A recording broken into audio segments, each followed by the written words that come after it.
Ajaran Jawa kuno juga memiliki tuntunan laku kebatinan untuk bersembah kepada sesembahan yang terdiri atas 3 tingkatan, yaitu Maneges, Semedi, dan Wiridan.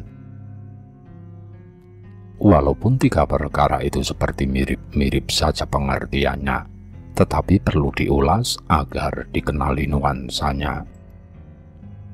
1.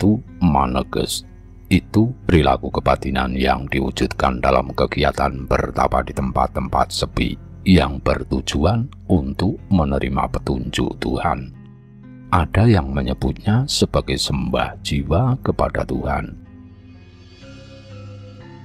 2. Semedi, yang istilah populernya adalah meditasi, yaitu suatu kegiatan kebatinan yang memiliki tujuan untuk mencapai ketentraman batin dan menata dayaning urip atau energi hidup agar dapat diberdayakan dalam menjalani hidup.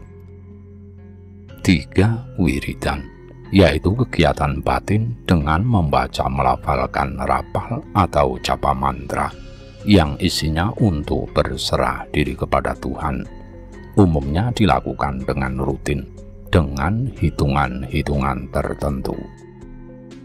Ada banyak sekali tata cara Maneges, Semedi, dan Wiridan. Setiap penekunan kebatinan Jawa memiliki tata cara sendiri. Ada yang mudah dijalankan, ada yang sangat sulit, bahkan mustahil. Ada yang hanya dilakukan begitu saja tanpa syarat dan sarana apa-apa. Ada yang perlu sesaji dan membakar dupa. Adanya sesaji atau sajen untuk perlengkapan Maneges, Semedi, dan Wiridan sayangnya sering disangka perilaku musyrik oleh yang tidak mengerti maksud sebenarnya, dan apalagi yang merasa paling suci. Menurut kepercayaan Jawa, manusia itu memiliki saudara spiritual yang disebut Marmarti, sedulur papat dan sedulur tunggal dino kelahiran. Sesaji dan membakar dupa sebenarnya ditujukan kepada saudara-saudara spiritual itu, bukan untuk menyembah sesuatu.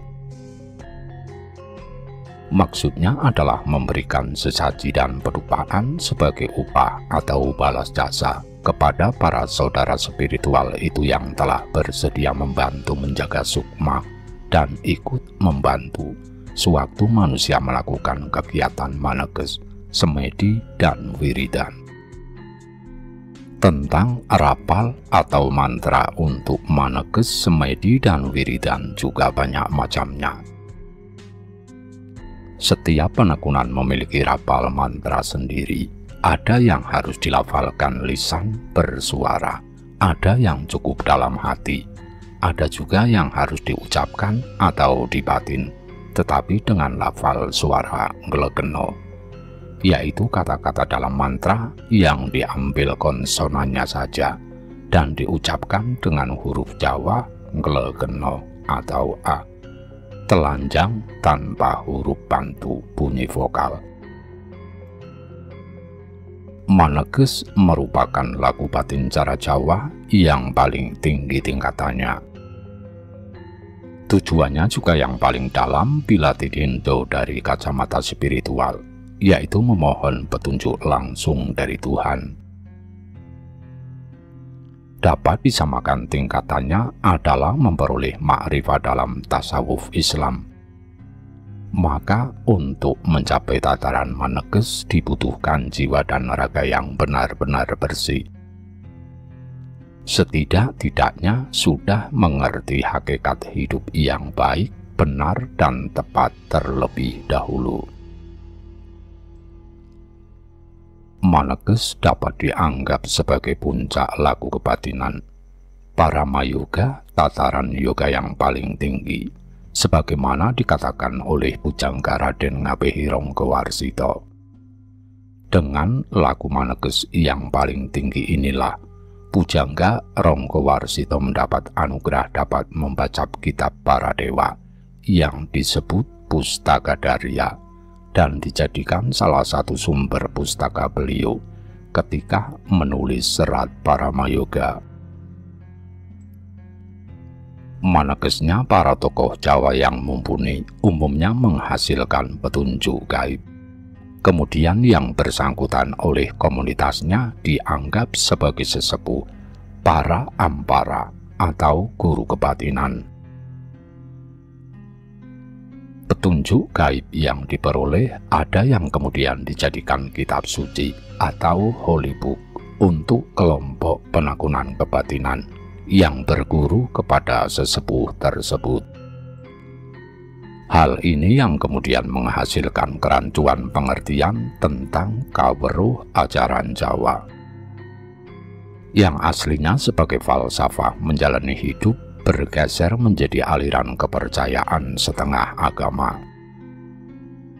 Lebih parah lagi, manakala sesepuh penekunan mempunyai wacana politik kepentingan kekuasaan,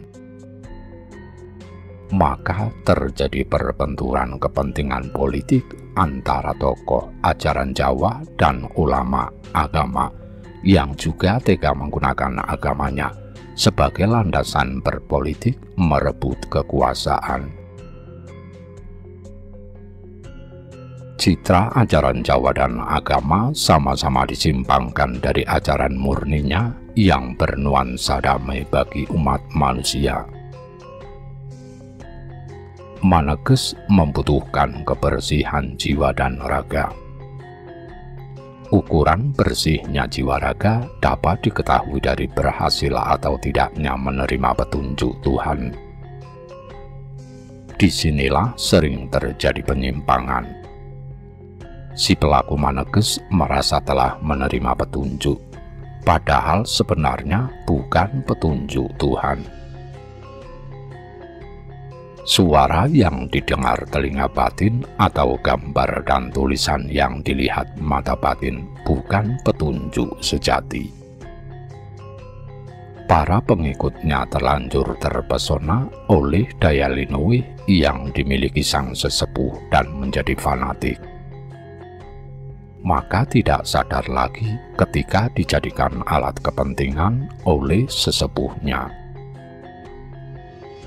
Dalam batinnya mengiranggung gebi ajaran Jawa, ternyata justru sangat jauh dari intisari ajaran Jawa yang barangkali sangat mereka agungkan.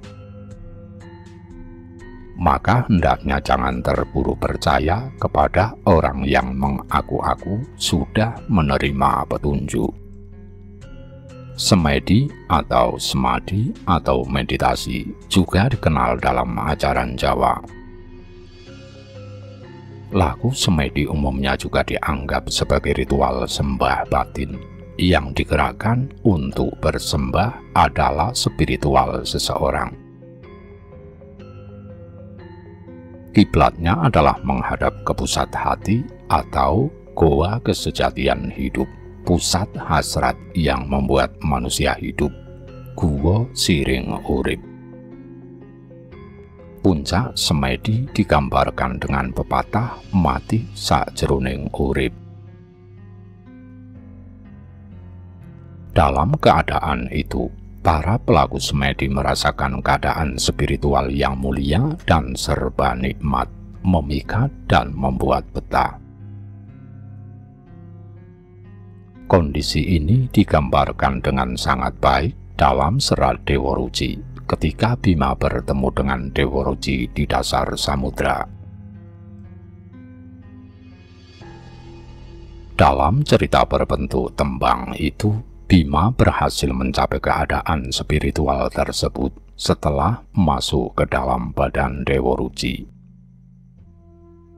Padahal Bima adalah peragawayang berbadan raksasa, sedang Dewa Ruci peragawayang dewa yang kecil.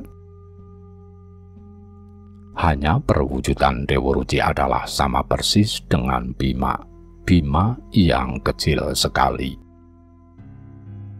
Maka dari itu, banyak ahli spiritual Jawa mengatakan bahwa Dewa Ruci itu adalah personifikasi kesejatian hidup, sejatining urip dari Bima. Semedi yang dipaparkan di atas adalah semedi atau meditasi untuk laku bersembah. Ada juga semedi yang ditujukan untuk memberdayakan kekuatan spiritual yang dimiliki manusia. Yang telah berhasil dalam semedi jenis ini biasanya memiliki kekuatan atau daya linui yang murni berasal dari diri pribadi manusianya sendiri, bukan pinjaman atau kekarangan dengan kekuatan gaib lain. Benar, baik, dan tepatnya bergantung kepada tujuan memperolehnya. Bila untuk berbuat baik dalam bermasyarakat dapat dianggap baik, benar, dan tepat. Akan tetapi, bila hasilnya untuk perbuatan jahat dan merusak masyarakat, jelas salah dan benar-benar sesat. Wirid juga suatu laku kebatinan yang tujuannya untuk menjustifikasi ketepatan sifat eling dan doa-doa permohonan kepada Tuhan. Pelaksanaannya biasa dengan mengucapkan dalam hati rapal mantra agar substansi makna kalimat wirid dapat merasuk ke dalam batin. Dengan selalu diucapkan dalam batin, mantra akan menjadi kekuatan batin yang cocok dengan yang diinginkan. Bila disimak serat-serat tentang wirid, sebenarnya menurut tata cara Jawa, tidak ada mantra yang baku. Tata cara Jawa lebih mengutamakan kalimat wirid yang isinya dipahami oleh yang melakukannya. Pokoknya ketika melafalkan mantra harus berkonsentrasi penuh dengan isi kalimat wirid. Ada juga kepercayaan yang mengajarkan wirid dengan bahasa Jawa ngelekeno atau telanjang, yaitu mengucapkan kalimat wirid dengan hanya mengambil konsonan kata-katanya dan dibaca dengan ucapan karakter Jawa ngelekeno. Contohnya ketika pelaku wirid membaca "Ya Gusti Engkang Maha Welas Asih", maka akan menjadi "Yo Gosoto Hongo Kongo Moho Woloso Hosoho". Landasan pengertian bahasa ngelekeno bahwa semua yang diciptakan Tuhan itu asalnya adalah telanjang tanpa sandangan. Alam semesta ini pun juga ikut telanjang bulat. Makhluk hidup jenis apapun juga dilahirkan telanjang. Demikian pun anugerah Tuhan kepada manusia yang berupa kemampuan berbicara dengan bahasa aslinya adalah ucapan ngelekeno. Bahasa Jawa dianggap bahasa yang tingkat ketelanjangannya sempurna, yaitu berwujud pada ucapan A atau O ketika melafalkan aksara Jawa Hono Coroko. Terbukanya mulut mengucapkan bunyi O itu ternyata paling ringan energi yang dikerahkan untuk mengelola bentuk mulut dan aliran udara pembangkit suara. Tidak perlu menarik otot-otot bibir, lidah, atau yang lainnya. Keluarnya suara juga paling los dari dalam dada atau tempat bersemayamnya rasa. Maka menurut pengertian ngelekeno ini, bahasa Jawa telanjang dianggap sebagai bahasa suci dan sakral. Bahasa yang konon memiliki daya pengaruh mantra dan dapat diterima oleh seluruh makhluk ciptaan Tuhan. Tersebut dalam Layang Jayabaya karangan Kanjeng Pangeran Isbanu Basuki, bahwa sabda atau firman Tuhan ditempatkan pada rasa yang ada di dadanya manusia dalam bahasa ngelekeno. Ajaran wirid memujakan doa kepada Tuhan yang Maha Kuasa yaitu wiridan untuk berserah diri atas segala kehendak yang agung bagi diri sendiri sebagai berikut. Sejatining Gusti ingkang Maha Kuwasa nyuwun kawilujengan ing sadayanipun, sumangga anggen paduka ngasta pribadi saha gesang tuwin kulawarga kula. Artinya, Tuhan sejati yang Maha Kuasa mohon keselamatan atas segalanya, terserah paduka menggenggam pribadi dan hidup serta keluarga hamba. Kalimat wirid itu bila dibaca dengan bahasa Nglegena berbunyi: Sajata nanga gasata hanga-kanga maha kawasa, nyawana kawalajana hanga sadaya pana,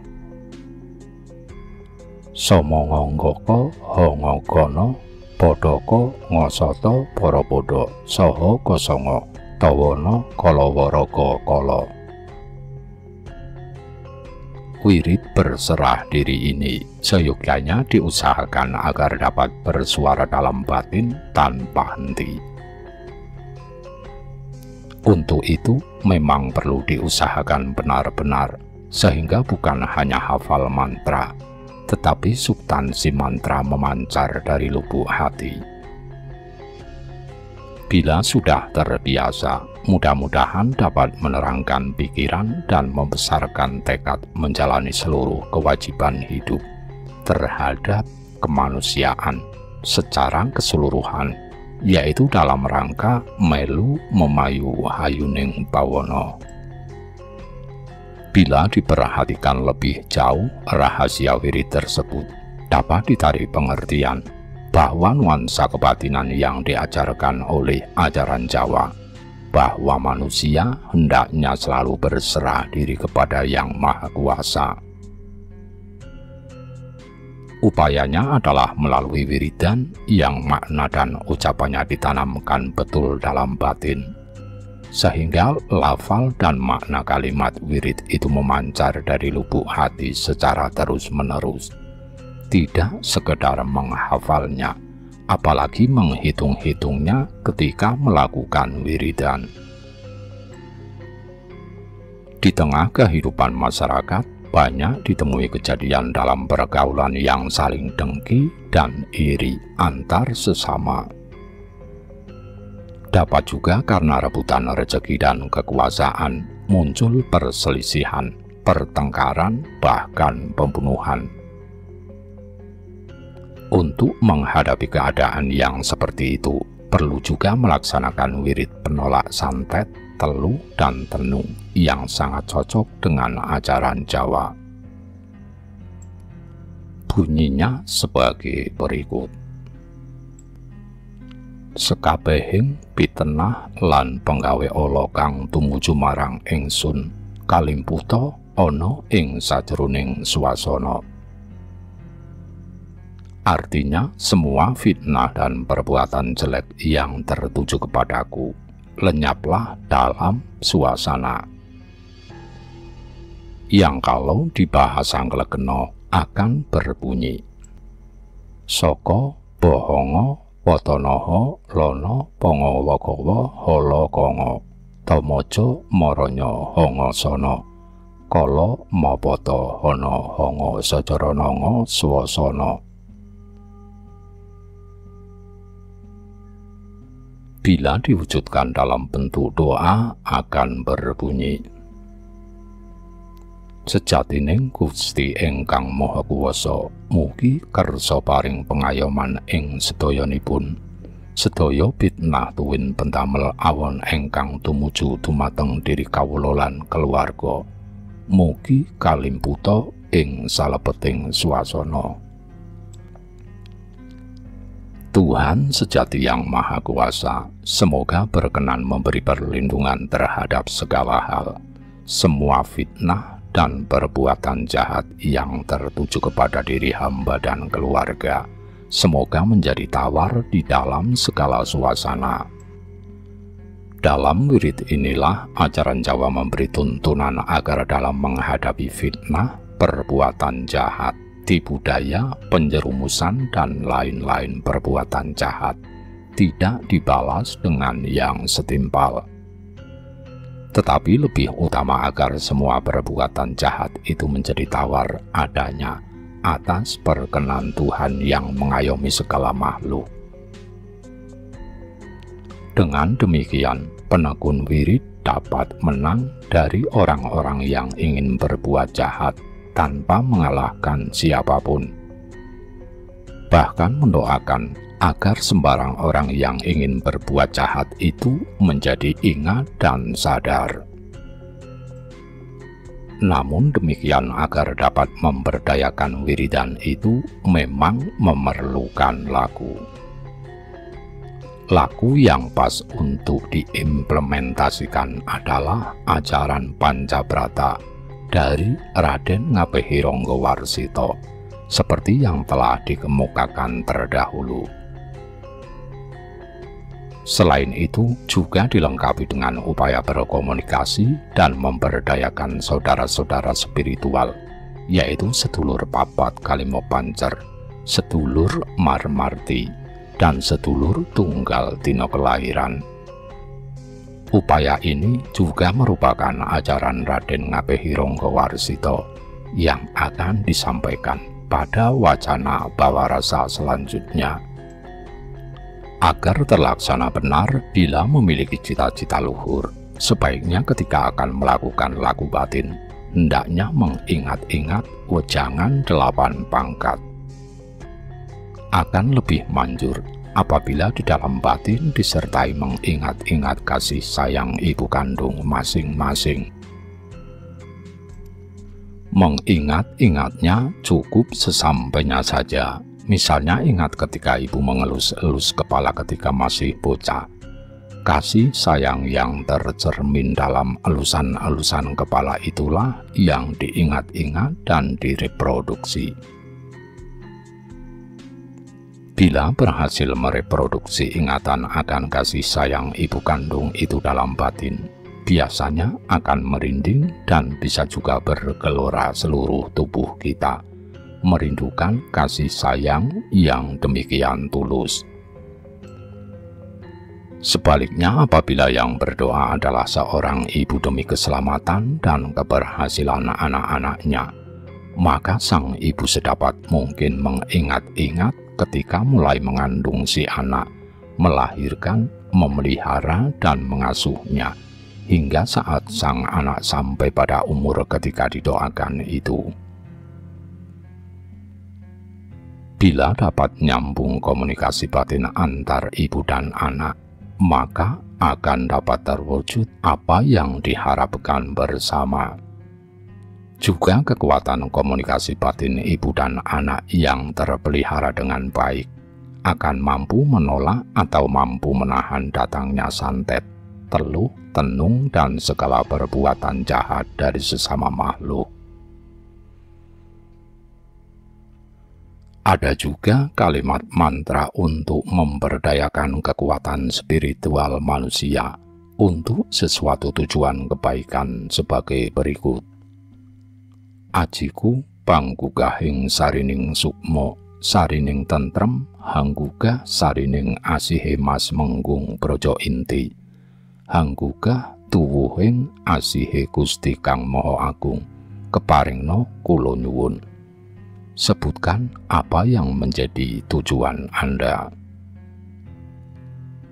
Artinya, daya kekuatanku pembangkit inti sarinya sukma, inti keheningan, membangkitkan inti kekuatan sejatinya hidup, atau disebut dengan kalimat Mas Menggung Brojoniti, menumbuhkan cinta kasihnya Tuhan, izinkan hamba memohon.